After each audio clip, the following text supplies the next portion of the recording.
하나님의 말씀 요한일서 5장 4절로 8절입니다. 대저 하나님께로서 난 자마다 세상을 이기느니라. 세상을 이긴 이김은 이것이니 우리의 믿음이니라. 예수께서 하나님의 아들이심을 믿는 자가 아니면 세상을 이기는 자가 누구뇨?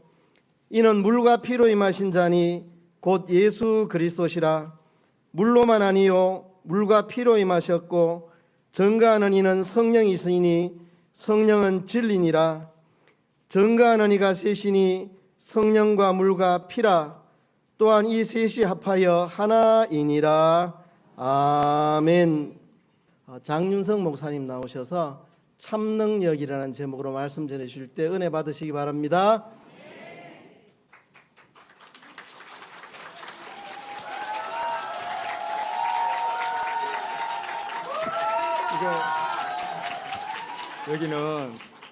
여기는 그런 분위기 아닙니다. 눈치를 좀, 여기는 그런 분위기가 아닙니다. 더 크게 하래.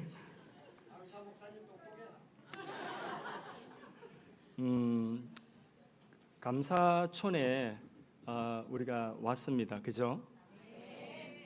옆 사람하고 한번 인사할까요? 감사촌에 오셔서 감사합니다. 감사촌에 오셔서 감사합니다. 네. 얼굴을 보니 천사 같네요. 얼굴을 보니 천사 같네요.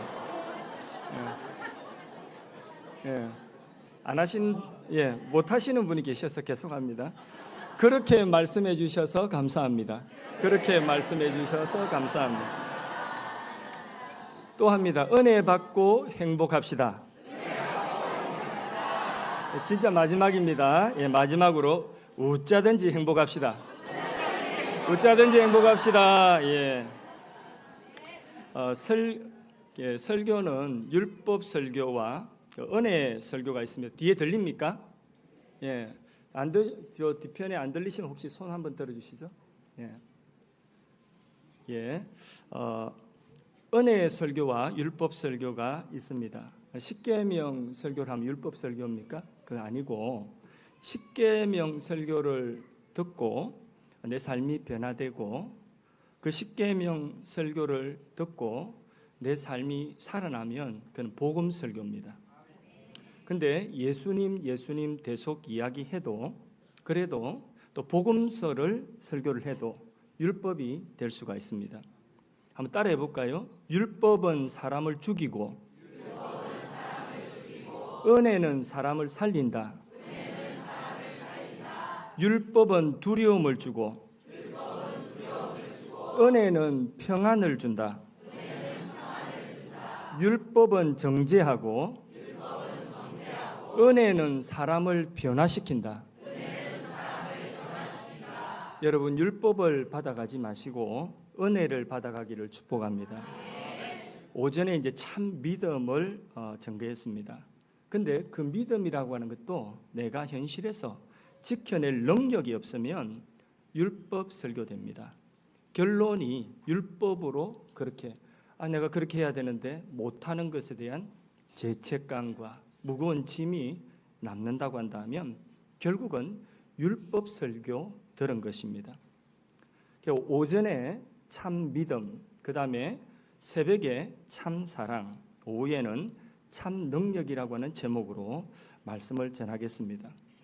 지금까지 들은 설교 말씀이 그것이 율법이 되지 않도록 하려고 하면 거기에 참 능력이 우리에게 부여되어져야 하는 것입니다.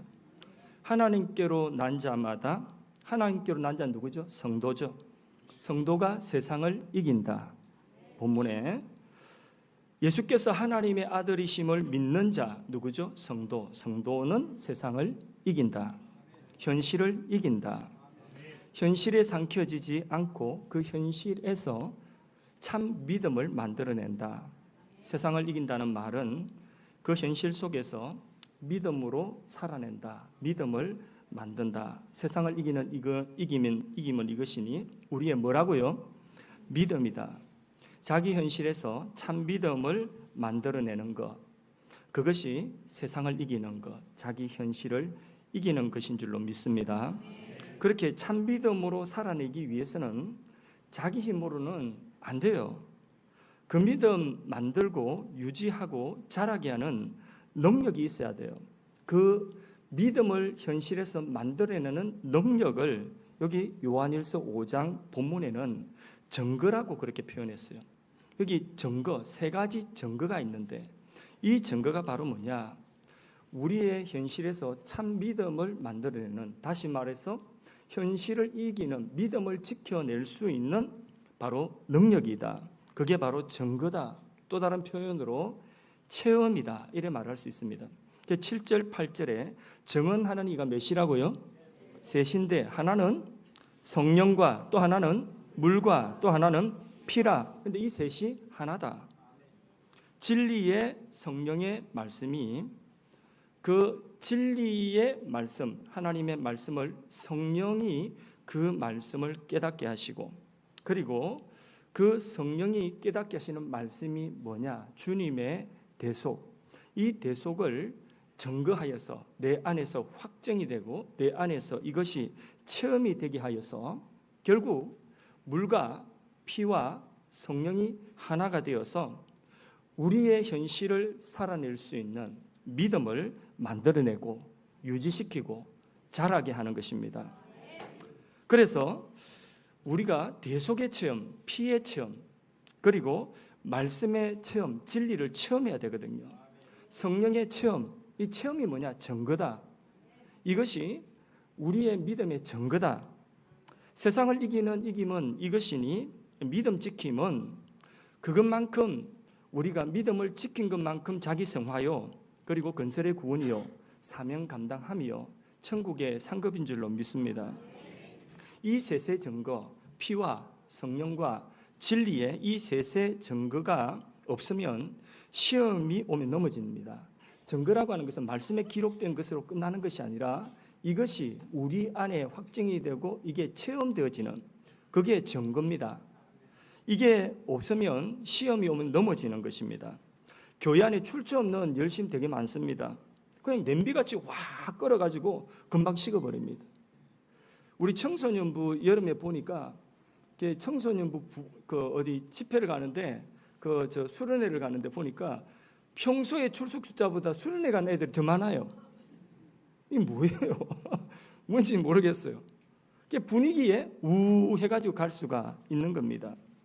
그와 같이 어린 아이들과 같이 교회 안에 출처 없는, 근거가 없는 그런 열심이 얼마든지 있을 수 있습니다. 분위기로 막 열심을 내기도 하고, 또 사람 따라 사람이 좋아서 밥 먹는 것이 좋아서 그렇게 열심을 내기도 하는데, 그런데 열심을 내고 막 땀 뻘뻘 흘리고 있는데 어느 날 갑자기 있어서 내가 여기 왜 있지? 이러는 거예요. 근거가 없는 것입니다. 그래서 열심의 그 출처, 근거가 분명해야 됩니다.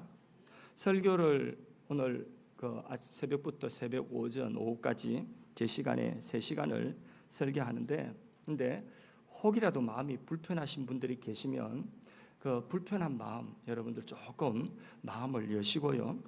그리고 지 잘난 척한다 이렇게 생각하시는 그런 생각을 혹시라도 하신다면 그렇게 생각하시는 그 마음도 조금 내려놓으시고요.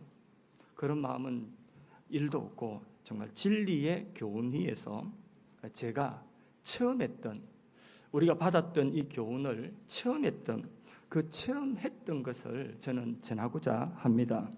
그래서 어떤 분은 설교가 참 얕다 생각되실 수도 있겠지만은 그것이 설교자의 수준입니다. 그것이 저희의 수준입니다. 그렇게 생각하시는 분들은 그것을 딛고 더 깊게, 더 높게 그렇게 나아가면 되는 것입니다. 어찌하든지 은혜 받읍시다. 어찌하든지 은혜 받고 우리가 율법을 받아가는 것이 아니라 또 다른 진리 하나 그냥 우리가 받아가는 것이 아니라 이 은혜가 우리의 삶이 되고 우리의 구원이 되는 그런 역사가 일어나기를 주님의 이름으로 축복합니다. 첫 번째, 우리의 삶 믿음이 유지되고 자라가도록 하는 우리 안에 있는 능력. 참 능력은 뭐냐? 그것은 첫째, 대속의 체험입니다. 피의 체험입니다. 저는 모태신앙이죠. 어릴 때부터 모태 신앙이었습니다. 그리고 몇 대째 그렇게 믿어오는 집안입니다. 우리 고향 여기 경남 거창군 고재명 계명리 572번지입니다. 바로 요 뒤에입니다. 예, 계명입니다. 계명. 그런데 제가 어릴 때에 서북교에서 쭉 자랐죠. 서북교에서 백 목사님 설교를 많이 들었습니다. 그런데 무슨 말인지는 몰라요. 청년 때에 제가 주님을 만났습니다. 대구 노곡동 집회에 가서 봄 집회죠. 그때의 청년 때에 새벽 집회 때에 대속의 찬송을 부르는데 그 대속의 찬송 인도자가 부르는 그 찬송을 흥얼흥얼하며 따라 부르다가 주님을 그 대속을 깊이 체험했습니다. 제가 여기 보니까 이렇게 손에 이게 물 안 묻히고 정말 곱게 그렇게 자란 사람 같죠. 예, 손에 산전수전 다 묻었습니다.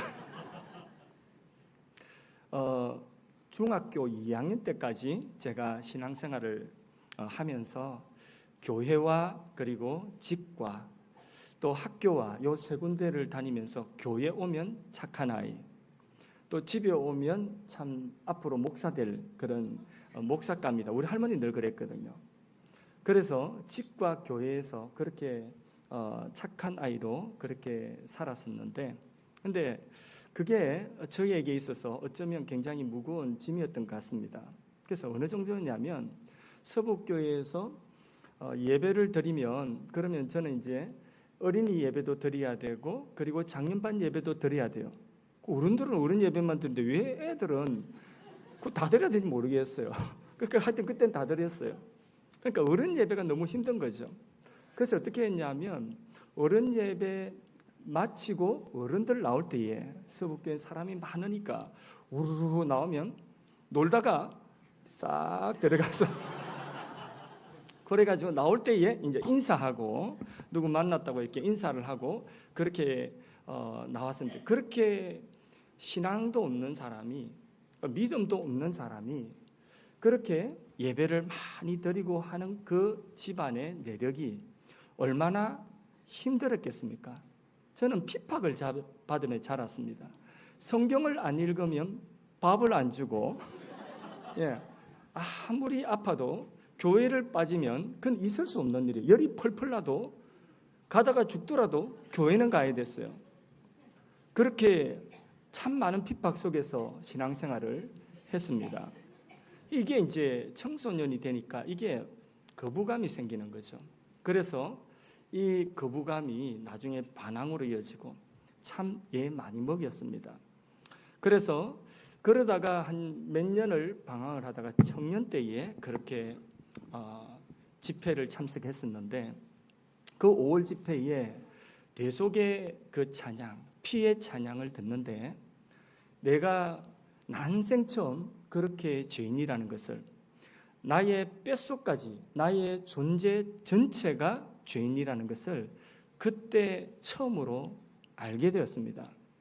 그리고 이 죄를 씻는 것이 주님의 보혈이라고 하는 것을 그 찬송과 가사를 통하여서 어릴 때부터 들었던 것이 있으니까 이 들었던 것이 그때의 가슴으로 확 와닿는데 그때의 머리부터 발끝까지 주님의 보혈이 저를 깨끗하게 씻겨주는 그런 체험을 그때 했습니다.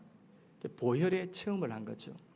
대속의 체험을 한 그 이후에 저에게 있어서 주님의 대속으로 사죄받고 구원받은 가치가 적었겠습니까? 컸겠습니까? 한국보다 이 주님의 대속의 가치가, 나를 구원한 이 구원의 가치가 이 대한민국보다 저에게 개인적으로 컸겠습니까? 작았겠습니까? 온 우주보다 컸겠습니까? 작았겠습니까? 예, 온 우주보다 사실은 주님이 저에게 베풀어 주신 그 대속, 주님의 그 보혈의 그 은혜가 그것이 너무나 가치 있고 너무나 컸습니다. 사도 바울은 그 가치를 깨닫고 그가 자랑하던 모든 것을 배설물처럼 그렇게 여기고 주님의 그 대속을 전하는 일에 자기의 전생애를 다 바쳤죠. 사람들이 미쳤구나. 야 바울아, 네가 공부 많이 하다니 미쳤다. 너 바보 아니가? 바보였어요? 손해봤어요? 아닙니다. 그렇게 순교의 제물이 되었으면 손해본 것 아니죠. 어릴 적에 서북교회에서 배경희 목사님께서 늘 이렇게 교훈을 하시는 예 중에 그때 인민군 내려올 때에, 일제 때에, 신사참배 때에 그 예들을 많이 들으셨죠. 왜? 그분이 그렇게 사셨기 때문에. 그래서 뭐 손양원 목사님 그런 이야기를 쭉 듣고 또 주기철 목사님 뭐 인민군 내려와서 그때에 그 아이들도 이렇게 이 어른들 예배 드리는 틈에서 아이들도 같이 예배를 드렸습니다. 백 목사님 한 번씩 하신 말씀이, 야, 인민군 내려와가지고 총칼 들이대고 너 죽을래? 아니면 예수 믿는 거 포기할래? 그렇게 대답을 하라고 했어요. 그렇게 대답을 하라고 할 때에 그때에 대답은 잘했어요. 대답해야 되는 분위기니까. 그래서 죽을래요. 그러면 칭찬도 해주시고. 그런데 그때에 부산에 다대포에서 공비가 내려와가지고 그 간첩선이 들어왔죠. 그래서 발칵 뒤집혔습니다. 간첩선이 와가지고 막 사이렌 울리고 난리가 났습니다. 그때도 그렇고 또 언젠가 예배 때인 것 같습니다. 예배 마치고 나온 때인 것 같습니다. 북한에서 이융평 그 공군 그 미거기를 끌고 내려왔죠.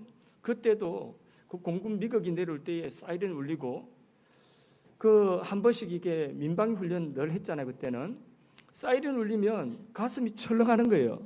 가슴 철렁하는 게 이유가 뭐냐? 마른 게 있거든. 인민군 내려와가지고 딱 들이대고 죽을래? 마른 것이 있거든요. 죽을래요. 칭찬도 받았겠다.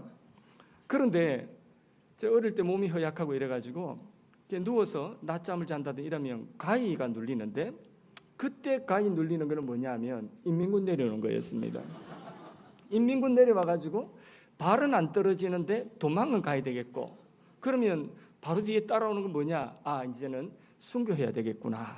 이런 생각을 하면서 가위가 눌렸습니다. 지금은 설교하러 올라오기 전에 설교 원고가 프린트가 안 나온다든지 이게 하여튼 뭐 이렇게 개가 물어간다든지 이런 이제 그 가위 눌리는데 그런데 그때는 그게 눌렸습니다. 그래서 지금 만일에 누군가가 저에게 그런 건의 있는 분이 물어본다고 한다면 너 인민군 내려와서 총칼 들이대고 죽을래? 이렇게 너 이 대속 이거 빼앗기고 포기하고 살래? 하면 좀 뭐라고 대답할 것 같습니까? 남의 죽음이라고 그렇게 또 그렇게 대답할 것 같습니다. 지금은 갈등이 없습니다. 그렇게 대답할 것 같습니다.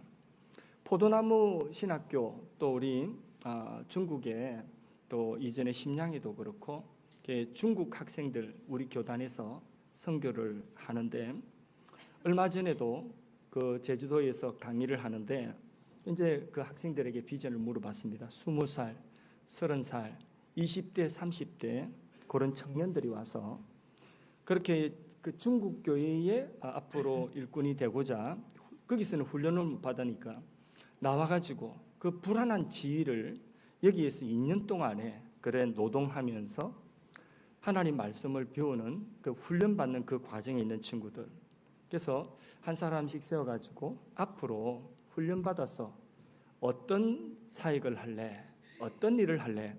물어보는데 한 사람 한 사람 대답을 하는데 그 중에 어떤 친구들은 중국에 돌아가서 하나의 미랄이 되어서 순교의 제물이 되겠습니다. 이런 대답을 서슴없이 해요. 마음이 그것을 들을 때에 마음이 너무나 짠하기도 하고 또 이 젊은 친구들이 대견하기도 하고 어떤 친구는 그 우리나라 사람 조선족이 아니에요.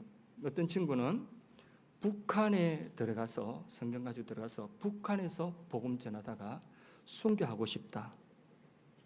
우리 나라 사람이 아니에요. 조선족도 아니에요. 그런 이야기를 들었습니다. 그 이야기를 들을 때에 이게 어디서 왔느냐? 이 밥 먹여준다고 되겠습니까? 그들 안에 주님의 대속의 증거가 있기 때문에 모든 인생을 걸고라도 그렇게 하고 그게 지켜질지 안 지켜질지는 그것은 모르겠지만은 그들의 소원인 것입니다. 여러분, 우리가 어떤 현실을 만나서 눈앞에서 돈만 생각한다면, 자기 형편만 생각한다면 믿음 못 지킵니다. 비교를 해야 됩니다. 뭐와 비교해야 되죠?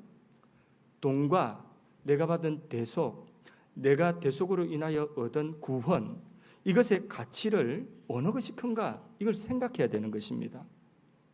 처음에 영종도에 올라가서 목회를 하는데 매일 전도지, 교인이 없으니까 매일 전도지 나가서 하여튼 낮이면 늘 전도하러 다녔습니다. 아파트마다 다니면서 그렇게 한 집 한 집마다 벨 눌렸다가 요거도 먹고, 왜요? 야간하고 들어가지고 난 몰랐거든요. 야간하고 들어가지고 이게 낮에 눈을 한숨 붙이는데 집에 카텐 닫히고 있는데 사람 나올 때까지 벨 눌리니까 얼마나 화가 나겠습니까? 그런데 그때 처음 알았어요. 그래서 이제 전도 방법을 좀 바꾸기도 하고, 어쨌든 체크하게 해가면서 오피스텔, 아파트 지역이 크지 않으니까 갔던 곳 안 갔던 곳 반응 이런 것들을 쭉 체크해가면서 그렇게 매일 전도지를 들고 나가서 전도를 했습니다. 마침 그때의 한날에 그 LH에서 땅을, 그 영종도 주민들에게 땅을 수용해서 보상을 하고, 그 보상할 때에 이 채권이 있는데 채권을 할인하기 위해서 거기 은행에서 나온 부서들이 쭉 있었어요. 그 은행 부서가 쭉 있는데 제가 이제 지나가니까 또 이게 양복 입고 이렇게 지나가니까, 그러니까 이게 사람 좀 있어 보이잖아요, 그렇죠? 그러니까 저보고 땅이 좀 있냐고 물어보더라고요. 은행 직원이 여기저기서 붙잡아요. 그래서 나는 땅이 없고 우리 아버지가 땅을 좀 많이 가지고 있다 이랬더니, 그러니까 막 달라붙어서 서로 막 유치를 해가지고, 그래서 유치당했어요. 그래가지고 땅이 어디 있냐고 이렇게 하게 돼요. 여기 다 그 우리 아버지 땅이라고. 그러면서 이제 좀 표정이 묘해지더라고요. 그래서 전도지를 꺼내가 다 우리 아버지 땅이라면서 이렇게 하니까 빨리 가시라고 이렇게. 저희 어머니 하시는 말씀을 해요. 다 우리 아버지 건데 뭐가 걱정이고, 우리 아버지가 부자인데 뭐가 걱정이고.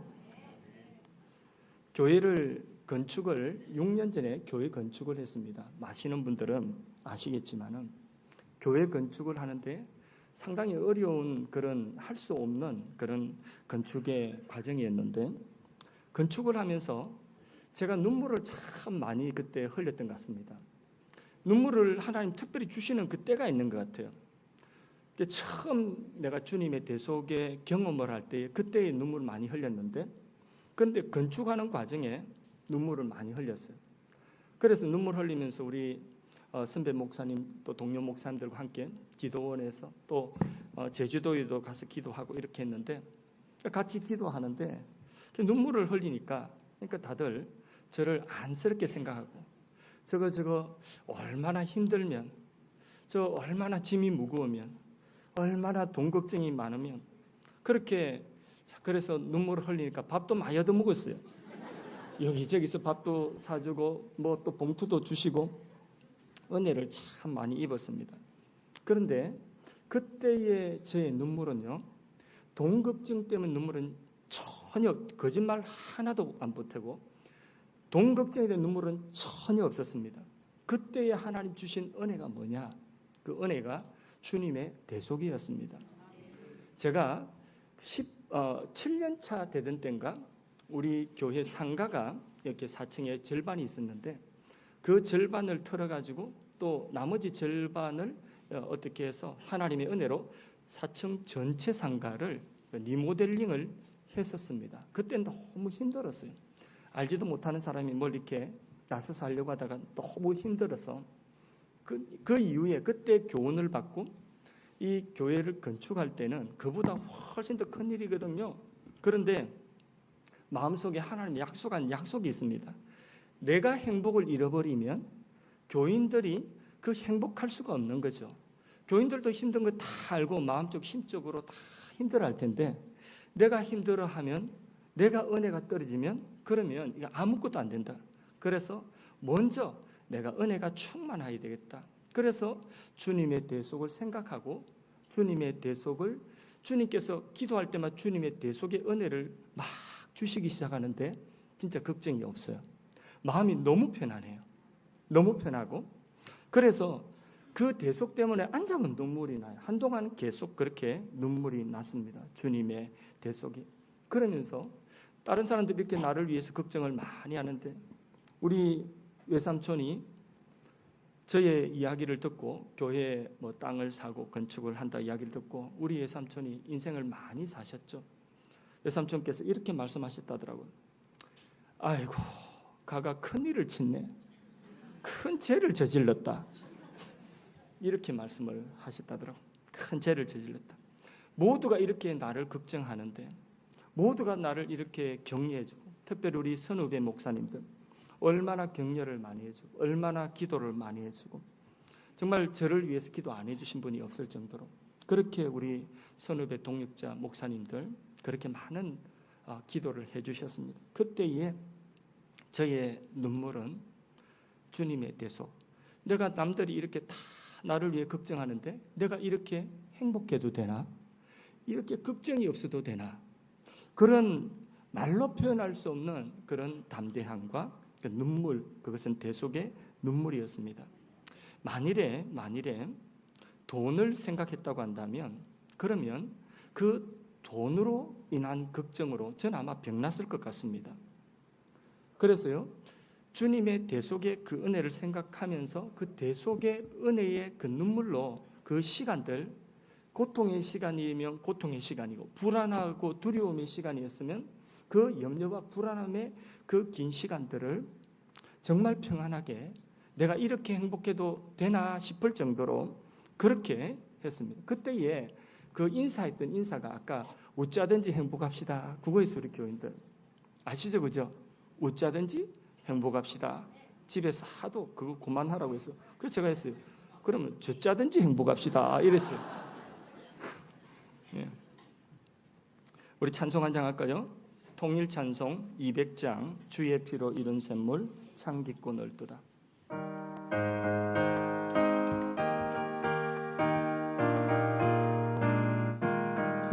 주의 피로 이룬 샘물 참 깊고 넓도다. 구원하는 그 신능력 다 찬송할지라. 찬송하세 주의 보혈 그 샘에 지금 나가 죄의 깊이 빠진 이 몸 그 피로 씻어 맑히네. 죄악 세상 이기니 거룩한 길 가는 나의 마음 성전 삼고 주께서 계시네. 찬송하세 주의 보혈 그 샘에 지금 나가 죄의 깊이 빠진 이 몸 그 피로 씻어 밝히네. 주 예수를 깊이 아는 놀라운 그 은혜 하늘나라 즐거움이 매일 새롭도다. 찬송하세 주의 보혈 그 샘에 지금 나가 죄의 깊이 빠진 이 몸 그 피로 씻어 맑히네. 할렐루야. 하나님 말씀을 듣고 설교를 들으면서 아멘으로 그 은혜가 내 것이 되기를 원하고 아멘으로 받을 때에 말씀을 듣는 가운데 하나님께 성령으로 그 은혜를 여러분의 가슴 속에 훅 넣어주실 줄로 믿습니다. 은혜는 그렇게 오는 겁니다. 은혜는. 두 번째 증거는 뭐냐 하면 두 번째 증거는 물로 증거하는데 물은 곧 뭐라고 했습니까? 진리의 말씀이다. 말씀의 체험이죠. 교회는요, 저는 그렇게 생각합니다. 교회는 설교의 힘으로 교회를 끌고 간다고 생각합니다. 왜냐하면 설교는 하나님의 말씀이기 때문에 그렇습니다. 하나님의 말씀의 선포이기 때문에 인간이 전하는 설교는 사실 불순물이 많이 들어가 있어요. 제가 오늘 설교함에도 불순물이 많이 들어갈 수 있습니다. 근데 순도 100%의 온전한 진리 0.001도 아니고 정말 아무것도 섞인 것이 없는 순도 100%의 완전한 진리, 영원한 완전한 진리, 그 진리, 그 말씀 자체에 대해서 요한복음 1장에 말씀하고 있습니다. 태초의 말씀 로고스 진리가 계시니라. 이 로고스 이 말씀이 하나님과 함께 계셨으며 이 말씀이 곧 누구라고요? 하나님이시라. 이 말씀으로 말미암아 모든 것들이 지어졌다. 그런데 이 말씀이 육신이 되어서 우리 가운데 오셨습니다. 그 말씀이 우리 가운데 오셨는데 육신이 되온 그 말씀을 보니 하나님의 은혜와 진리가 충만하더라. 할렐루야. 예수님은 태초의 로고스 말씀 그 순도 100%의 그 말씀이 육신이 되어 오신 분이십니다. 예수님께는 아무것도 섞인 것이 없습니다. 우리를 구원하신 예수님, 이 땅에 오신 예수님은 참 하나님이십니다. 요한복음 말씀하신 것처럼 참 하나님, 신성을 가지셨습니다. 그 예수님은 이 땅에 사람으로 오실 때에 그분은 참 사람이 되셨어요. 그 참 사람이 되셔 인성을 가지셨다는 거죠. 질문합니다. 신성을 가지시고 인성을 가지셨는데 이 둘을 가지고 신성과 인성 이 둘을 가지고 있으면 우리를 구원하실 수 있겠습니까? 예, 있는데 보충이 좀 돼야 돼요. 어떻게 보충이 되냐? 우리의 구원을 위해서 조건이 하나 더 충족돼야 돼요. 신성과 인성을 갖추시는데 이 신성과 인성이 하나의 위격을 가지셔야 돼요. 신성과 그 인성이 하나의 위격을 가진다는 것이 그게 어떤 의미냐? 미국 대통령하고 중국의 주석하고 국가 주석하고 이게 둘이 마음이 하나가 되는 게 쉬울까요? 어려울까요? 그거는 잘 안 되죠. 안 될 것 같아요. 그러면 세상에서 제일 잘난 사람하고 세상에서 제일 못난 사람하고 합해서 하나가 되는 거 쉬울까요? 어려울까요? 그것도 안 될 것 같아요. 너무 어려워요. 예. 누가 더 힘들겠습니까? 못난 사람이 힘들겠습니까? 잘난 사람이 힘들겠습니까? 둘 다 힘들겠습니까? 예. 그러면 그거하고 하나님과 인간이 한 인격이 되는 것하고 어떤 것이 더 어렵겠습니까? 예. 누가 되었든 간에 두 사람이 과학적으로 의학적으로 합해서 하나의 인격이 된다는 것 이것은 불가능한 일이거든요. 그런데 세상에 신인 그러니까 하나님이시면서 사람이신 바로 이분이 일위로 한 분으로 일위로 하나의 인격으로 존재하는 것은 이것은 있을 수 없는 일, 불가능한 일입니다. 그런데 이 불가능한 이것이 역사 속에 이루어졌는데 바로 하나님이 이 땅에 사람의 몸을 입고 진리가 말씀이 이 땅에 육신을 입고 오신 예수님이십니다. 예수님의 성육신은 신인 양성이 일위가 되어 존재하는 기적 중에 기적입니다. 그런데 이 기적이 누구를 위한 기적이죠? 누구를 위한 기적이죠? 예, 요한복음 3장 16절에 하나님이 세상을 나를 이렇게 사랑하사 우리를 사랑하셔서 나를 위하여 이 기적이 일어난 것입니다. 여러분 이 진리를 생각해 보니까 이 작은 마음속에 다 담을 수가 없어요. 다 담을 수가 없어서 이게 차고 넘치는 거죠. 차고 넘치는 그 힘으로 우리가 사는 겁니다. 이게 차고 넘칠 때에 그때 그게 능력이 되는 겁니다. 목사님 뭐 그렇게 어렵게 설명합니까? 그런데 어려워도 이것 때문에 몰라도 돼요. 이해 못해도 돼요. 그런데 이것 때문에 우리가 구원받았습니다. 이것 아니면 구원 못 받아요.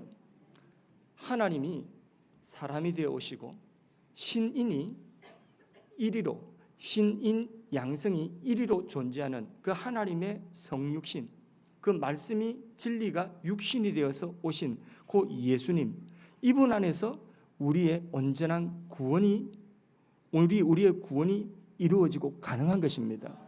이거 아니면 우리 구원 못 받아요.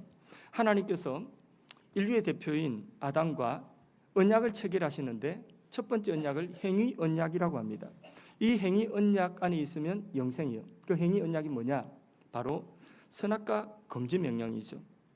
선악과 금지하고 그것을 먹지 않고 생명나무 먹으면 영생하는 것입니다. 그런데 아담이 언약을 깨뜨렸습니다. 인류의 대표가 깨뜨렸으니까 우리 모두가 깨뜨린 겁니다. 그래서 사망이 인류에게 찾아온 것입니다. 그 이유 누구도 인간이 뭔가를 지켜서 행위 언약의 방식으로는 구원이 절대 안 돼요. 뭐를 먹지 마라, 뭐를 하지 마라, 뭐를 해라, 뭐를 더 뭐 하지 말아야 된다. 이걸로 인간이 그 행위로 뭔가를 지켜서 구원이 되는 것은 아담 때 이미 실패로 끝났습니다. 더 이상 인간의 행위에 어떤 것으로 인하여서 다시 하나님도 인간의 행위 언약에 의하여서 우리가 구원을 얻는 그 길은 그 방식은 이제는 안 되는 겁니다. 이제는 어디서 우리가 구원이 가능한가? 죄로 인하여 멸망할 우리가 구원이 가능한 것은 딱 하나입니다. 예수님의 존재, 예수님의 존재 안에서 다 이루는 겁니다. 구원을 줄 수 있는 모든 조건을 예수님의 이 존재 안에서 신인 양생이 1위가 되신 예수님의 이 존재 안에서 다 이루는 것입니다. 그 비밀이 예수님의 존재 형식이에요. 신인 양성 1위, 구원은 예수님 안에서 다 이루어지는 겁니다. 그래서 예수님께 십자가에서 마지막 십자가에 운명하시기 전에 마지막 외치신 말씀이 뭡니까? 내가 다 이루었다. 예수님 안에서, 예수님의 존재 안에서 우리 구원에 관한 모든 것들이 다 이루어진 것입니다. 이런 거죠. 죄인이 어떻게 보이지 않는 하나님, 영이신 하나님과 죄인이 그것도 원수가 되었는데, 죄로 인하여 원수가 되는데 어떻게 하나가 되고 연결이 되겠습니까? 우리 생명의 정의가 뭐죠? 생명의 정의? 어디에 연결이요? 하나님과 연결이죠. 근데 죄로 인하여 단절됐어요. 사망이 왔죠. 그 사망의 간격을 메꿀 수 있는 인간의 행위는 없어요. 믿으십니까? 인정하십니까? 없어요. 그런데 신인 양성, 예수님이 하나님이시면서 사람으로 오셨죠. 그게 한 분이에요. 그 한 분이 자, 한 손으로는 하나님이시니까 하나님 손을 붙잡으세요. 한 손으로는 사람이니까 사람의 손을 붙잡을 수 있는 거죠. 이런 존재는 예수님밖에 없는 것이죠. 그래서 우리 손을 딱 붙잡고 하나님과 우리를 연결시켜 주셨습니다. 성경을 보면 신인 양성 1위가 만드신 우리를 위한 하나님의 최고의 선물, 최고의 사랑은 무엇입니까? 내가 받은 구원입니다. 맞습니까? 이 구원의 효력이 우리가 구원받은 지 10년 지났습니다. 효력이 약해졌어요? 강해졌어요? 자신이 없습니까? 자, 몇 년 믿었어요? 예, 약해졌어요? 강해졌어요? 강해져야 그게 정상이죠. 자, 강해지고 점점 강해 이제 죽을 때 돼갑니다. 이제 나이가 많아가지고 이제는 죽을 때 돼갑니다. 그러면 이게 더 강해져야 되겠죠. 더 강해질 수 있습니다. 우리의 그 사람은 날로 후피하지만 우리의 속 사람 그게 뭡니까? 하나님과 연결. 이것은 더 강해지는 거죠. 육신으로서의 이제는 할 수 있는 것이 점점 줄어져 가요. 소망이 어디 있는 거죠? 하늘에 있는 거죠. 우리의 구원의 온전한 완성, 그 영광이 우리의 이제 소망이 되어야 되는 거죠. 맞습니까? 예. 그렇게 우리가 나이가 들고 그리고 병이 들고 죽는 것에 대해서도 그렇게 두려워할 것이 없는 것은 그 죽음을 통과해서 우리는 어디로 가는 거죠? 영원한 하나님 나라로 우리가 바라고 소망하던 그 구원의 완성의 자리로 들어가는 것 아니겠습니까? 주님이 다시 오셔서 만물을 새롭게 하실 그때에는 흙으로 돌아갔던 몸까지 뭘 입죠? 생명의 부활을 입게 되는 것입니다. 그것이 우리의 구원입니다. 자, 이 구원의 가치가 대충 그저 그렇습니까? 큽니까? 그럼 돈 조금하고 바꿀 수 있습니까? 예, 우리 아이들 점수 몇 점하고 이 구원하고 바꿀 수 있습니까? 가치와 가치를 생각을 해봐야 돼요. 그 가치를 비교를 해봐야 되는 겁니다. 그런데 이걸 비교하지 않으면 그러면 당장 눈앞에 있는 그 눈에 보이는 물질 조금 때문에, 그 점수 조금 때문에 이 가치를 생각하고 비교해 보지 않으면 그 구원의 가치를, 그 대속의 가치를, 그 말씀의 가치를 우리가 놓치게 되는 것입니다. 이 구원의 가치가, 우리가 받은 이 구원의 가치가 이 세상 어떤 것보다도 커서 어떤 것과 비교할 수 없는, 그게 우리 안에 충만하고 이게 차고 넘치는, 끓어서 넘치는 그 은혜가 있기를 주님의 이름으로 축원합니다. 이 속에서 차고 넘치고 차고 넘쳐서 이것이 막 넘칠 때에 그때 그게 뭐냐? 그게 살아갈 수 있는 힘이 되는 것입니다. 그게 우리가 믿음을 우리의 현실 속에서 살아낼 수 있는, 세상을 이기는 힘이 되는 것입니다. 옆에서 해라고 아무리 채찍해 보세요. 애들 보고 야 성경 읽었나? 성경 읽었나? 성경 읽었나? 애들이 뭐라고 합니까? 예, 응. 근데 읽었어요? 안 읽었어요? 예, 그건 다 우리가 다 해본 거 아닙니까? 그런데 그거 아무리 해도 안 됩니다. 저는 집에서 우리 어머니가 밥을 안 줬어요. 밥을 제가 별로 안 좋아해가지고 그때는 밥맛이 별로 없어가지고 많이 안 먹게 됐고, 우리 어머니 주는 밥이 별로 그렇게, 그래서 많이 안 먹었는데 그래서 견딜만 했어요. 그런데 이 밥을 갖다가 안 주고 이래도 안 됩니다. 그거 안 돼요. 체험해야 돼요. 이 대속이 어디 안에 있는 거죠? 이 대속이 말씀 안에 있는 거죠. 말씀이 체험을 하는 것입니다. 요한계시록에 에베소 교회는 다 잘했습니다. 칭찬 많이 받았어요. 아데미 여신 섬기는 그 에베소 지역에서 우상을 배격한 것과 이단을 배격한 것과 게으르지 않고 부지런히 열심을 낸 것, 계시록 2장 3절에 보면 또 내가 참고 인내했다는 것입니다. 내 이름을 위하여 견디고 게으르지 않은 것을 다 주님 안다. 그런데 뭐를 잃어버렸죠? 처음 사랑 잃어버렸다. 우리 신앙은 뭡니까?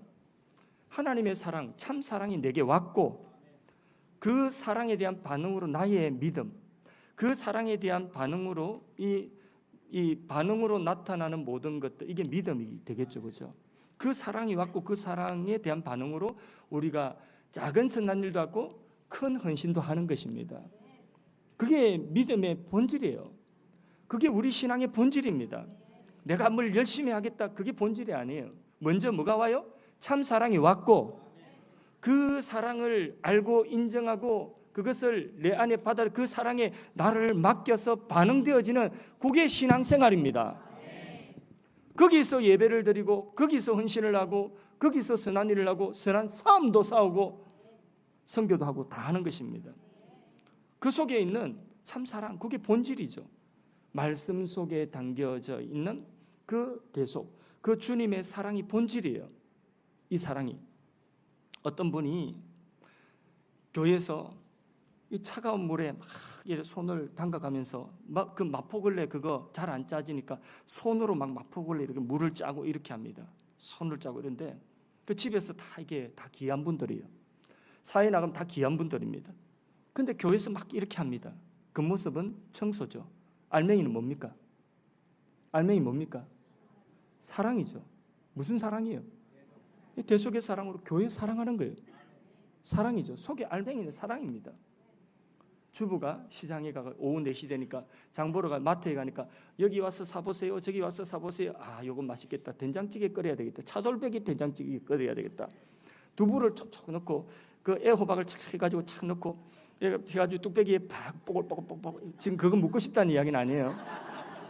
뽀글뽀글뽀글 이렇게 끓이고 있는데 그 정성스러운 모습, 그 모습은, 요거는 식탁을 차리고 음식을 준비하는 거지만 속은 뭐예요? 알맹이는 가족에 대한 사랑입니다.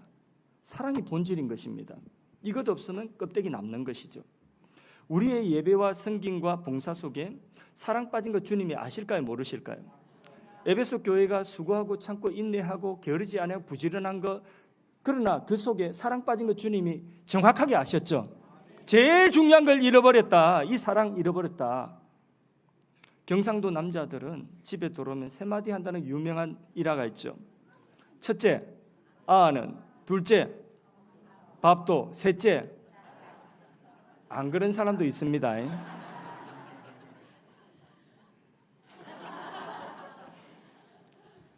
아는 밥도 자자. 이 대화 아닌 거. 이거는 마음을 나누는 대화가 아니에요. 주님의 마음을 이해하기 위해서는 하루에 30분이라도 내가 하나님 말씀을 읽고 새록새록 그 말씀 속에 주님의 사랑을 되짚어보고, 말씀이 내 안에 차고 넘치고 들은 말씀이 또 내 안에 새김질되고 차고 넘칠 때에 그 사랑이 깊고 그것이 차고 넘쳐져서, 그래서 거기에서 넘쳐나는, 거기에서 나오는 힘이 바로 사랑의 힘이고 참 사랑의 힘이고, 거기서 만들어지는 것이 믿음이고, 그 믿음을 유지하고 그 믿음을 나의 현실 속에서 지켜내는 나의 현실과 세상을 이기는 능력이 되는 줄로 믿습니다. 우리 찬송 한 장 더 하겠습니다. 찬송가 399장 통일찬송, 새 찬송가 546장, 주님 말씀, 약속하신 말씀 위에서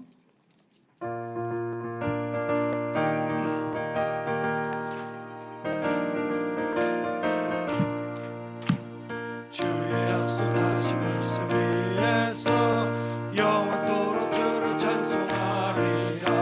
소리 높여 주께 영광 돌리며 약속 믿고 굳게 서리라. 굳게 서리, 영원하신 말씀 위에 굳게 서리. 굳게 서리, 그 말씀 위에 굳게 서리라. 주의 약속하신 말씀 위에서 세상 없는에게 엄습할 때에 말씀으로 힘써서 이기며 약속 믿고 굳게 서리라. 굳게 서리, 영원하신 말씀 위에 굳게 서리. 굳게 서리, 그 말씀 위에 굳게 서리라. 주의 약속하신 말씀 위에서 영원하신 주의 사랑이 믿고 성령으로 힘써서 이기며 약속 믿고 굳게 서리라. 아멘. 굳게 서리, 영원하신 말씀 위에 굳게 서리. 굳게 서리, 그 말씀 위에 굳게 서리라. 주의 약속하신 말씀 위에서 성령 인도하는 대로 행하며 주님 품에 항상 안식 얻으며 약속 믿고 굳게 서리라. 굳게 서리, 영원하신 말씀 위에 굳게 서리. 굳게 서리, 그 말씀 위에 굳게 서리라. 할렐루야. 마지막 또 하나의 증거가 뭐라고 했죠?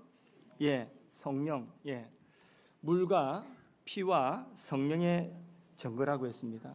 성령이 우리 안에서 우리의 믿음을, 이것을 증거해 준다고 했습니다. 이 성령의 체험, 이 성령이 우리 안에서 체험되어지는 것, 이것이 이 우리의 믿음의 이 능력입니다. 우리 믿음을 지켜나갈 수 있는 능력입니다. 붕어빵 안에는 여러분 뭐가 없죠? 확실합니까? 붕어빵 안에 붕어가 없는데 기분이 안 나쁘세요? 잘못된 거 아니에요? 그거 없어도 돼요. 붕어빵 안에 붕어 없어도 괜찮습니다. 애초에 기대조차 안 했습니다. 근데 오늘 교인들 안에, 오늘 교회 안에 성령이 안 계신다. 이거 정말 문제죠. 교회가, 우리는 돈이 없었어요. 우리는 사람이 없었어요. 우리는 뭐가 없었어요. 그래서 뭘 못해요. 없어서 못하고. 교회 안에는 성령이 교회를 창설하시고, 성령이 요한계시록이 보세요. 촛대 사이에 7뼈를 붙잡고 다니시는 주님이 머리 되시고, 거기에 7영, 성령이 계신 것입니다. 성령께서 계시지 않는, 성령이 일하지 않는 교회, 그런 교회는 없어서 못하는 게 너무 많아요. 말만 많고 능력을 잃어버린 교회. 교회 안에 누가 일하지 못하고 계세요? 성령이 일하지 못하는 거죠. 교회는 성령이 계시기 때문에 돈이 없어도 돈이 하는 일을 해냅니다. 사람이 없어도 사람이 해야 될 일들을 어떻게 다 해내고 이루어지는 것이 그게 교회입니다. 돌아보니 이는 힘으로 되지 아니하였고 우리의 능으로 되지 아니하였다. 오직 하나님의 영으로 하나님이 하셨다. 성령이 하셨다. 이런 고백을 하게 되는 것입니다. 그럼 사람 변합니까? 안 변합니까? 자신이 없으세요? 사람 변합니까? 안 됩니까? 우리 집에 남편 변할까요? 안 변할까요? 우리 자녀들 변할까요? 안 변할까요? 사람 안 변할 것 같죠? 그런데 성령이 오시면, 성령이 일하시면 사람 변합니다. 사람 고쳐 쓰는 거 아니다 이런 말 하지만 그런 말 안 해도 돼요. 성령이 일하시면 얼마든지 고쳐 쓰십니다. 목회 설교 시치 목사 설교 시치 설교를 제가 그때 고물장수 하나님인가 그런 설교를 제가 했던 기억이 납니다. 사람 고쳐서 온전하게 쓰시는 그 능력자가 누구냐? 그분이 하나님이고 그분이 우리 성령님이시다. 구원도 내 힘으로 되지 않습니다. 성화도 내 힘으로 되지 않습니다. 기도도 내 힘으로 안 됩니다. 기도하는 게 그게 내 힘으로 기도하겠다고 해서 앉아가지고 기도한다고 기도되는 게 아니에요. 앉아서 30분만 있으면 그냥 잠 옵니다. 온 세계를 다 돌아다니고도 30분이면 충분합니다. 기도도 내 힘으로 하는 게 아닙니다. 순종도 내 힘으로 하는 거 아닙니다. 그러나 성령이 오시면, 성령이 일하시면, 성령이 내 안에 충만하면 그러면 그 성령이 이루십니다. 두려워서 도망갔던 제자들이 오순절 성령 강림 이후에 예루살렘 한복판에서 목숨을 걸고 전하죠. 당신들이 십자가에 못 박아준 그 예수가 부활하셨다. 각각 회개하고 예수를 믿어라. 구원을 받아라. 생명 걸고 전하는 겁니다. 어떤 변화가 일어나는 거죠? 성령이 오신 겁니다. 여러분 예수님 믿고 변화가 있습니까? 없습니까? 지금까지 많이 변화되었지 않습니까? 완전한 만족은 할 수 없지만은 이만큼이라도 변화된 것은 성령의 작품입니다. 성령은 교회와 성도를 거룩하게 하는 힘입니다. 성령의 지혜는 이리저리 엉켜 있는 것들을 실타래처럼 풀어나가는 지혜입니다. 상한 마음을 위로하고 그 상한 마음을 치유하는 능력이 성령의 치유의 능력입니다. 병든 육체도 치유하는 그 능력이 성령의 능력인 것입니다. 성도의 힘은 성령이 그 안에 충만한 정도입니다. 교회의 힘은 그 안에 성령이 얼마만큼 일하시는가의 정도인 것입니다. 성령이 오셨네, 성령이 오셨네, 내 주에 보내신 성령이 오셨네. 오셔서 어디에 계십니까? 우리 안에 계십니다. 우리 교회 안에 계십니다. 할렐루야.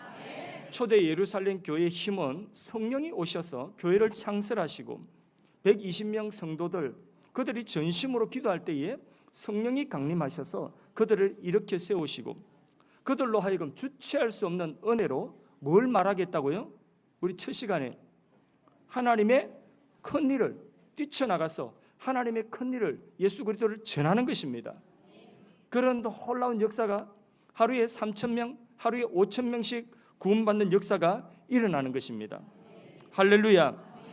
성령 충만한 사람들은요 그렇게 자기 안에 충만한 성령으로 전도하는 것입니다. 이게 자기 안에 충만한 이걸 감출 수가 없는 거죠. 내 안에 이 성령의 충만한 그 충만함은 감출 수가 없어요. 성령이 충만하면 말이 많아질까요? 말이 적어질까요? 맞습니까? 하여튼 주저리 말이 많아요. 미장원에 머리하러 가가지고 막 말을 하는 거예요. 막 이런 이야기, 자식 이야기 다 하다가 결론은 성령 충만한 사람 결론 그러니까 자기 예수 믿어야 돼. 그렇게 결론이 되는 거예요. 물건 사다가도 그렇고 다 그렇게 하나님의 큰 일을 말하고 전하는 것입니다. 성령이 충만한 용암처럼 이게 활화산처럼 팍 터져 나오는 게 그게 뭐냐? 그게 기쁨과 감사의 찬송이죠. 그 찬송과 기도가 터져 나올 때에 그때에 하나님도 놀라운 역사가 일어나는 줄로 믿습니다. 여러분 해도 안 될 때 그럴 때에 하나님의 성령이 위로하시는 것입니다.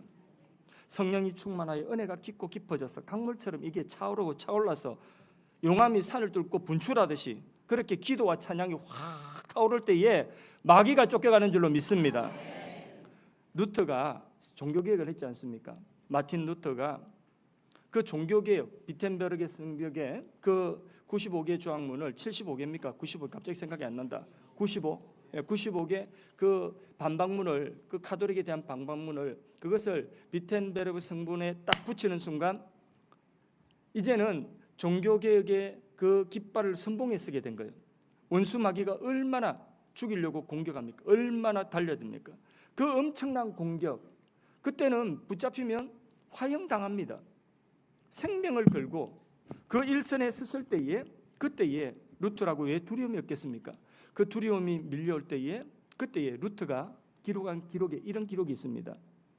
마틴 루터의 마음속에 누가 너의 마음의 집에 누가 살고 있느냐?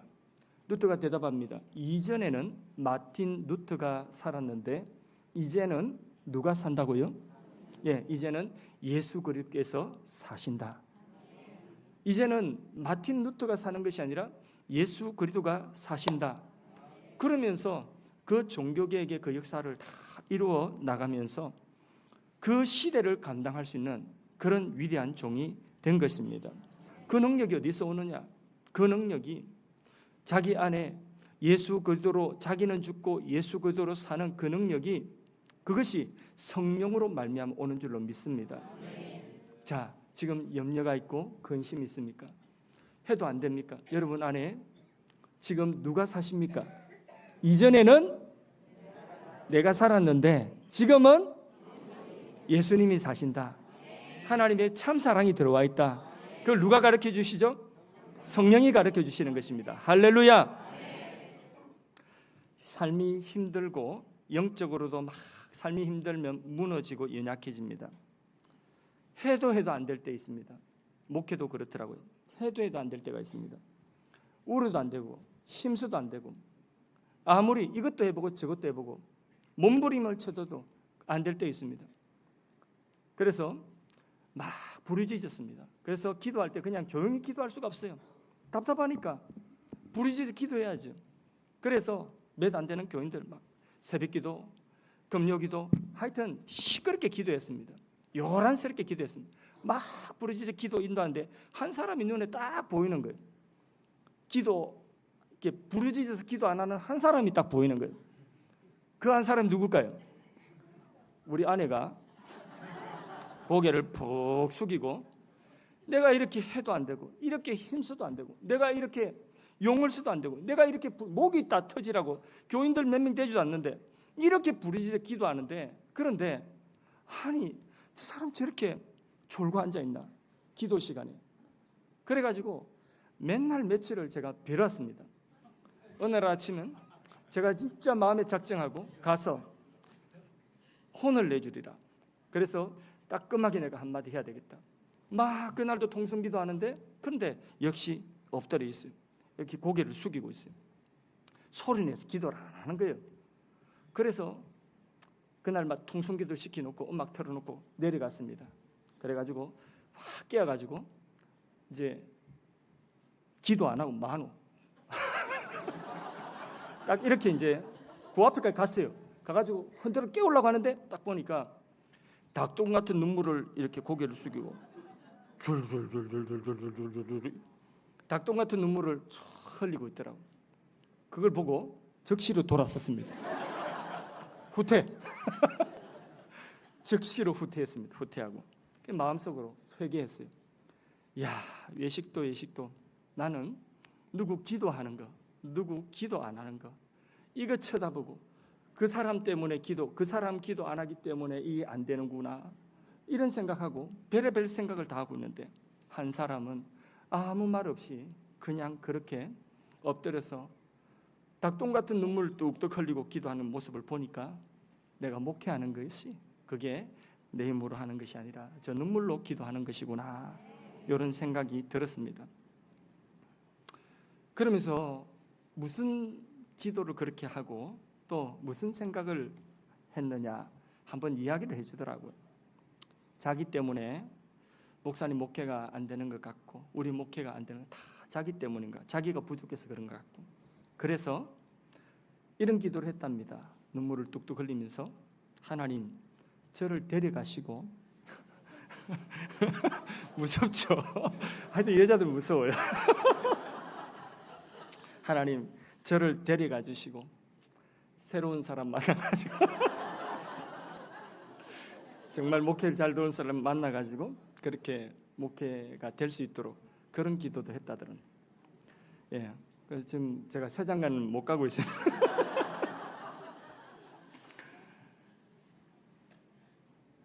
그때마다 성령이 주시는 위로가 있었어요. 기도할 때마다. 그때도 제가 회개하고 또 힘을 얻었어요. 야, 이런 기도가, 이런 눈물이 또 오늘을 내가 서 있어야 되는 그 자리에 서 있게 하는 거구나. 그렇게 기도를 하고 그때마다 무릎 꿇고 기도하면 하나님이 이런 위로로, 성령으로 주시는 위로죠. 어떤 때는 또 저런 위로로 그렇게 해서 하루하루 위로받고 하나님 주시는 성령의 그 은혜와 능력으로서 오늘까지 부족하지만은 목회를 하고 있다고 저는 고백합니다. 성령이 충만한 그 충만함으로 사도들의 가르침을 그 초대교회는 받아서 성전에 모이기를 힘쓰고 날마다 가르치고 날마다 비우고 그렇게 그 하나님 말씀을 배운 사도들에게 가르침을 받는 것이 얼마나 이 간절했던지 그 말씀을 받는 그 사람들이 정말 집에서 다 떡 가지고 이래 조금씩 가져와가지고 서로 네 것 내 것 할 것 없이 나눠주면서 그 허기진배를 채워가면서 그렇게 배웠다는 거죠. 배우면 또 나가서 기도하고 또 나가서 전하고 하나님의 말씀도 그렇게 사모함으로 그렇게 잘 듣고자 할 때에 그게 그냥 하나님의 말씀 그냥 들려지는 게 아니에요. 이 말씀은 지금 1시간씩 이렇게 하는데 제가 오전에 설교를 좀 짧게 했나 봐요. 그래서 많이들 좋아하시고 은혜를 많이 받았다고 이야기를 하더라고요. 조름신우가 이야기해 주더라고요. 그래서 짧게 했나 하고 지금 조금만 더 하고 마치겠습니다. 이 하나님의 말씀을 듣는 것도 1시간씩 이렇게 말씀 듣는 게 이 보통 일이 아닙니다. 이 하나님 성령이 듣게 하시고 성령이 말씀을 사모하는 마음을 주실 때 이 들려지는 겁니다. 들려집니까, 여러분? 설교가 들려집니까? 하나님의 말씀을 들을 때에 그때에 사모하는 마음으로 듣고 사모하는 마음으로 또 배우고 싶고 또 간절한 마음이 생기고 이게 바로 성령 주신 마음입니다. 밥을 맛있게 먹으면 맛있게 먹는 사람 옆에 있으면 같이 식욕이 당기죠. 비빔밥을 하는데 야 반찬이 다 보니까 반찬도 별로 없다. 그런데 다 가져와봐라 이래가지고 넓은 양푼에다가 이것도 때려넣고 저것도 때려넣고 이래가지고 고추장 넣고 참기름 넣고 위에 김 찢어가지고 계란 하나 해가지고 그래가지고 숟가락을 2개 해가지고 막 이래가지고 비벼가지고 그래서 너도 먹고 나도 먹고 벌써 입맛이 당기죠, 그죠? 저녁 먹고 싶어라. 이렇게 입맛이 먹는 것도 잘 먹는 사람이 있으면 입맛이 당기는 거예요. 하나님 말씀도 그 말씀을 받아들일 때에 아멘하고 잘 받아들이는 간절한 사람들이 있으면 그러면 거기에 다 같이 은혜를 받는 역사가 일어납니다. 근데 이상하게 졸음이 자꾸 와요. 내가 이런 사람이 아닌데 설교 시간에 잘 안 주는데 졸음이 자꾸 와요. 수상하다 싶어서 옆을 보면 좌우 옆에 맷돌을 돌리고 있어요. 양쪽에서 맷돌을 돌리고 있는 거예요. 그 이상한 게 아니에요. 전염되는 거예요. 말씀을 사모하고 은혜를 받는 그래서 성령이 충만한가 불 꺼진 교회인가 예배 드려보면 압니다. 예배를 드려보면 설교 시간에 자꾸 시계 쳐다보고 졸고 시계를 일합니다. 길다는 거예요. 빨리 마치라는 겁니다. 사인입니다. 사인. 그거는 그렇다 치더라도 예배 시간이 조는 거는 피곤해서 또 졸 수도 있겠지만 늘상 예배 시작하면서 졸았다가 축도 소리에 깨어나고 예배 전에 말짱했는데 예배 시간에 그냥 완전히 그냥 그렇게 너무 많이 자면 집에 저녁에 잠은 못 자요. 성령 충만한 성도들은요 말씀이 떨어지기가 무섭게 아멘하고 그 말씀을 배우기를 힘쓰는 것이죠. 그래서 성령이 충만하고 차고 넘치는 그게 초대교회의 힘이었어요. 초대교회 성도들이 무슨 그게 돈이 있었나 무슨 그들이 권력자들이었나 십자가에 못 박으면 못 박히 죽어야 되는 사람들이고 가두면 갇혀져야 되는 사람이고 거기 돈 있는 사람 권력자들 없어요.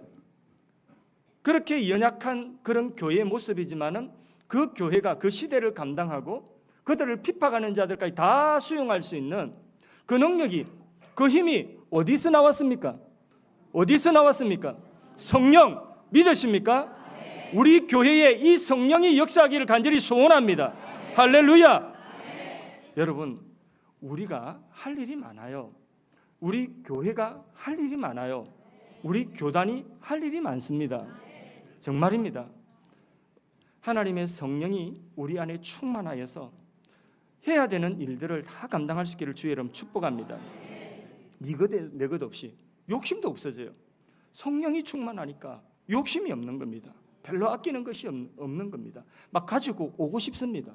막 나누어 주고 싶습니다. 오늘 가시는 분들 다 우리 교단 할 일 많아요. 헌금 다 하고 가세요. 예.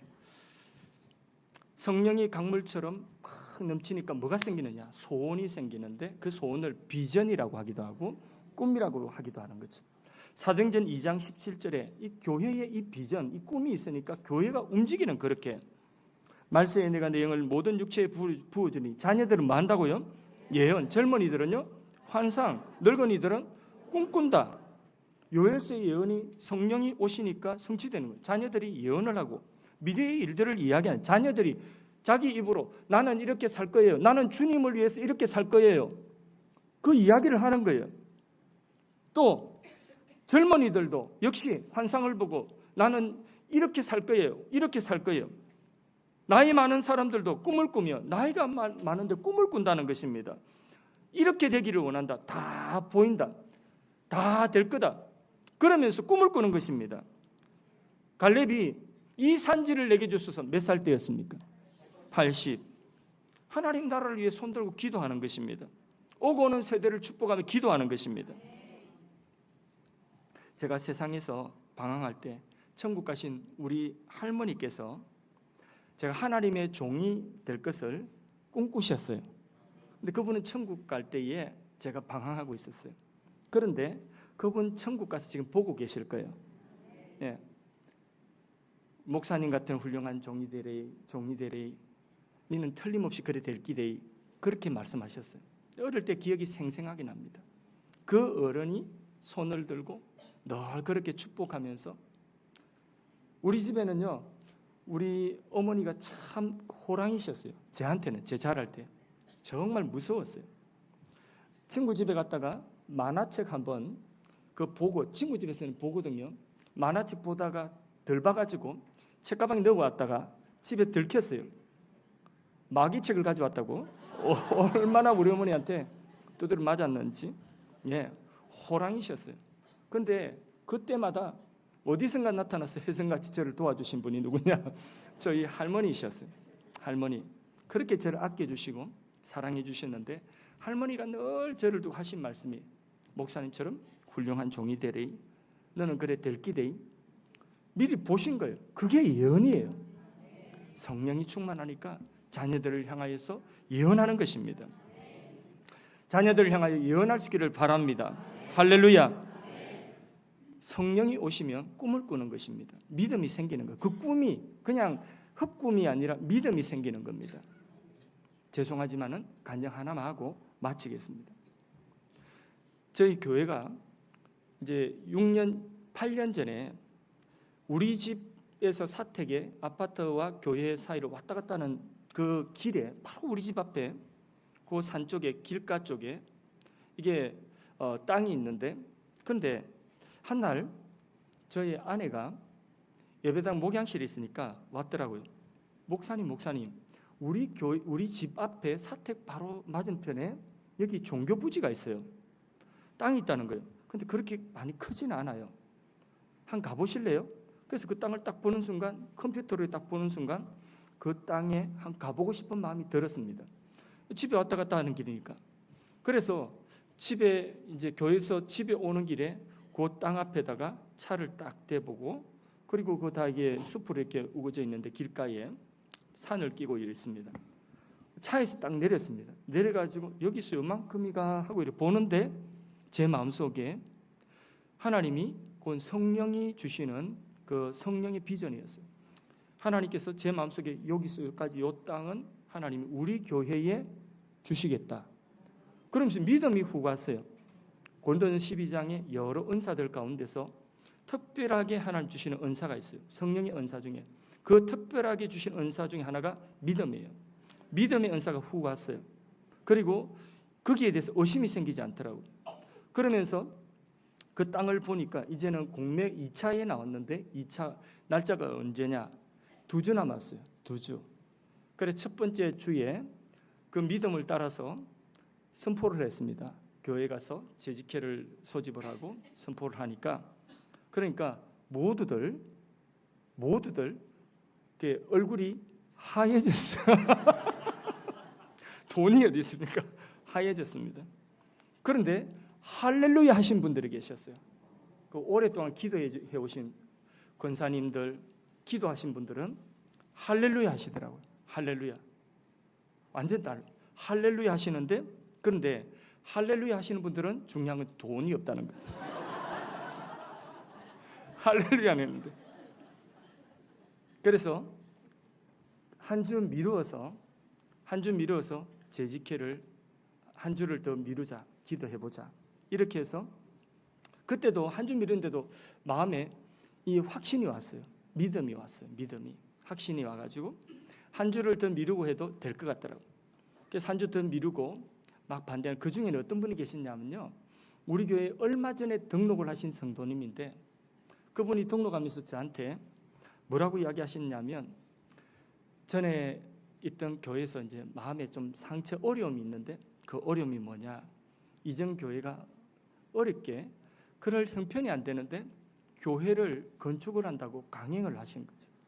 그래가지고 그게 너무 마음에 어려워서 그래서 견디다 못해서 그렇게 교회 오셨다는 거예요. 그때만 해도 몇 주 전만 해도 우리 교회 등록하실 때 제게 그런 계획이 전혀 없었어요. 우리 교회는 저는 뭐 그런 욕심도 없었고요. 꿈도 꾸지 않았는데 그런데 그렇게 받아들이고 그래 좋다고 하는데 그런 분 앞에서 땅 사겠다고 하니까 이거 뭐 얼마나 이건 참 목사로도 그런데 이거는 사람의 뜻이 아니라 하나님이 제게 주신 믿음이었어요. 성령이 제게 주신 믿음이었어요. 그 믿음이 훅 오니까 그러니까 걱정이 안 돼요. 돈이 없어요. 결론적으로 처음 시작할 때에 돈이 없어요. 땅 살 돈도 없어요.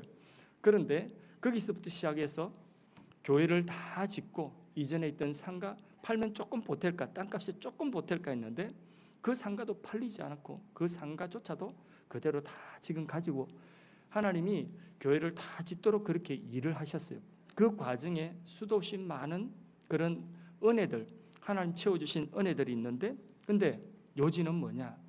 그 처음 보는 순간부터 하나님께 성령이 제 마음속에 뭘 주셨느냐? 비전을 주셨어요. 소원을 주셨어요. 확신을 주셨어요. 믿음을 주셨어요. 그것이 저에게서 나온 것이 아니에요. 저는 그럴 사람이 아니에요. 저는 능력이 진짜 1도 없고 아무것도 정말 하지 못하는 저희 형님 목사님은 뭐도 잘하고 뭐도 다 잘하시는데 부지런하셔 다 저는 뭐도 못하고 다 못해요. 그래서 우리 첫 번째 목사님 호가 한계라고 그렇게 그거는 진짜 좋은 호입니다. 저는 감히 우리 교회에서 다 합니다. 저 뭐죠? 뭐라고요? 똥손으로 한계는 정말 좋은 호예요. 똥손 할 수 있는 게 없다고.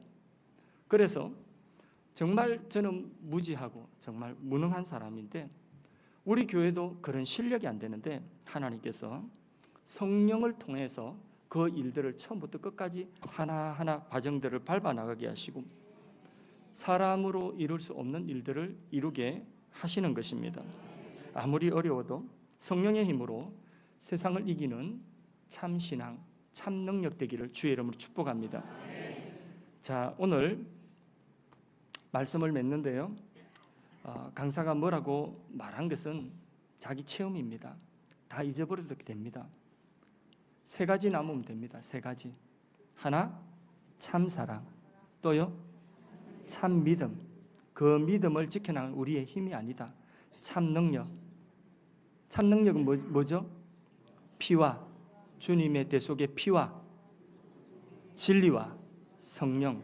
이 셋이 하나인데 이 참 사랑, 참 믿음, 참 능력 이것이 나와 우리 교회에 남아서 역사하기를 축복합니다. 히브리서 11장에 아벨은 죽었지만은 아벨은 죽고 없어요. 아벨은 창세기 4장에 죽고 더 이상 나오지 않습니다. 근데 히브리서 11장에 그렇게 허무하게 죽었던 것 같은 그 아벨의 이야기가 나오기를, 아벨은 죽었지만은 그의 믿음이 남아서 역사한다. 오늘 다 잊어먹고 개인적인, 이건 저의 체험, 주관적인 체험이에요. 제가 이 믿음의 능력이라고 하는 것을 받은 교훈을, 그것을 저의 삶 속에 체험한 것을 말씀을 드렸는데 다 잊어먹고 지금 남아야 되는 것은 뭐냐?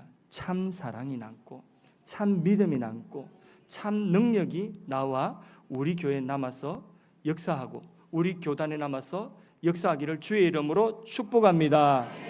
할렐루야. 우리 말씀 붙들고 한번 합심해서 기도하겠습니다.